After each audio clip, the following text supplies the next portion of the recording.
باب التمتع۔ تمتع کے معنی آتے ہیں فائدہ اٹھانے کے۔ تو تمتع حج کے معاملے میں اس کے لیے بولا جاتا ہے کہ ایک ہی سفر میں آدمی اسی وقت میں جو کہ موسم حج ہے اور جن دنوں میں لوگ حج کے لیے جا رہے ہوتے ہیں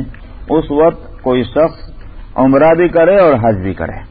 تو اس نے دو عبادتوں کو ایک ہی سفر میں جوڑ کر فائدہ اٹھا لیا ہے، اس لیے اس کو تمتع کہتے ہیں۔ ابو حنیفہ عن ابی الزبیر عن جابر ان النبی صلی اللہ علیہ وسلم امر اصحابہ ان یحلوا من احرامہم بالحج ویجعلوا عمرۃ۔ ابو حنیفہ ابو زبیر سے و جابر سے رضی اللہ عنہ روایت کرتے ہیں کہ نبی کریم صلی اللہ علیہ وسلم نے اپنے اصحاب کو حکم دیا کہ وہ اپنے حج والے احرام سے حلال ہو جائیں اور اپنے اس جو انہوں نے احرام باندھا ہوا ہے اس کو عمرے کا احرام قرار دے لیں۔ وہ اصل مسئلہ یہ تھا کہ مشرکین کے ہاں یہ بات غلط سمجھی جاتی تھی کہ حج کے زمانے میں عمرہ کیا جائے۔ ان کے ہاں صرف حج ہی ہوتا تھا اور عمرہ نہیں۔ عمرے کے لیے ان کے ہاں دوسرا وقت ہوتا تھا، عام طور پر رجب کا مہینہ، اس مہینے میں عمرہ کیا کرتے تھے، لیکن یہ کہ حج کے موسم میں عمرہ نہیں، بس حج ہی ہوتا تھا۔ نبی کریم صلی اللہ علیہ وسلم نے اس بات کو بتلانے کے لیے کہ چونکہ آپ کا ایک ہی حج ہو رہا ہے، اب اس کے بعد اور حج ہونے والا نہیں، تو اس لیے آپ نے اس ذہنیت کو ختم کرنے کے لیے ان صحابہ نے کہ جنہوں نے حج کا ہی احرام باندھا ہوا تھا،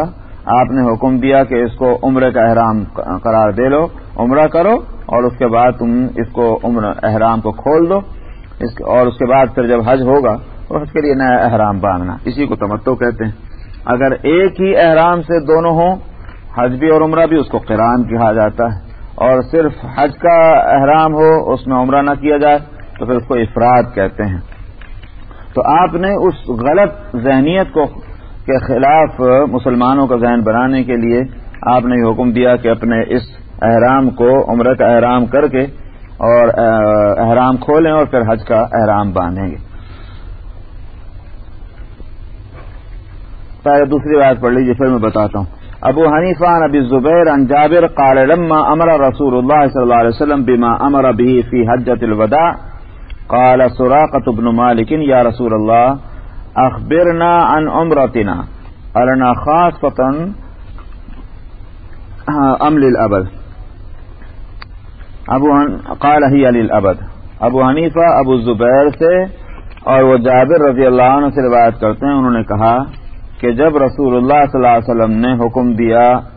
جو بھی حکم دیا تھا حجۃ الوداع میں، یعنی جو بھی اوپر گزر چکا، کہ آپ نے فرمایا کہ